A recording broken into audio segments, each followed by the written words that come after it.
At dahil nga kay Barbara, nalaman ni Sam ang matagal ng sekreto ng nitong si Aurora, kung saan kapatid niya pala sa ama itong si Rebecca. Ito pala ang tinatago-tago nitong si Aurora. Kaya pala, ganun na lamang niya paano protektahan itong si Rebecca. Ganun niya ito kamahal. Kaya pala, malaki ang takot ni Aurora kay Rebecca sa oras nga na magalit ito ng husto at magsalita na ng hindi maganda para bang may kurot sa kanyang dibdib. Yun pala, siya pala ang tunay na ina nito, hindi pala pamangkin. Pinapalabas lamang ni Aurora yun para hindi malaman ang katotohanan na siya ay anak nitong si Orly. At dito nga ay nabisto na nitong si Sam matapos makita nga niya sa basement ang birth certificate nga nitong si Rebecca, kung saan Castillo ang nakalagay at Orly ang nakalagay na parents name. Ngunit as usual, hindi aamin si Aurora. Talagang itatago niya ang totoo. Hindi naman na mapapanatag itong si Rebecca. Gagawa't gawa siya ng paraan. Ngayong may hawak siya na birth certificate, gagamitin niya yun. Gusto niyang tawagan ang embassy ng France nang sa ganun makonfirm niya kung totoo ba ang mga nangyayari. Ngunit si Aurora ay nagwala at pinunit kaagad ang birth certificate nang sa ganun wala nang access itong si Rebecca. Kaya't galit na galit at gigil na gigil itong si Sam. Wala siyang magawa kundi pinagtabuyan na nga siya ni Aurora. Ngunit hindi nga ito titigil hanggat hindi malaman ang katotohanan.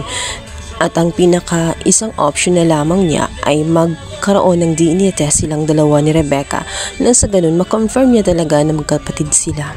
Subalit dahil mautok itong si Aurora, talagang uunahan na niya ang mga plano nga nitong si Sam. Pinalabas niya itong si Rebecca nang sa ganun hindi masagawa ang plano nga nitong si Sam at hindi malantad ang katotohanan na si Rebecca ay kanyang tunay na anak. Sa kabilang banda, naimbestigahan nga itong si Vivian matapos makita nga ang gas mask at siya talagang may kasalanan sa pagkamatay nga nitong si Francis.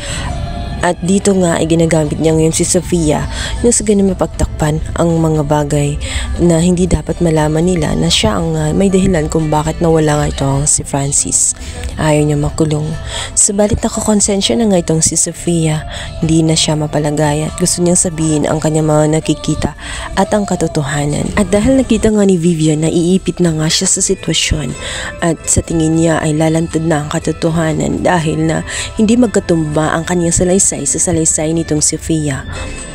Nakikita ng mga investigador na sinasakyan lamang ni Sofia ang kanyang ina upang mapagtakpan kung kaya madidiin na nga ng tuluyan itong si Vivian. At bago pa nga siya mahuli o unahan na niya ang otoridad, tatakasan na nga niya ito at ayaw niya kasing makulong.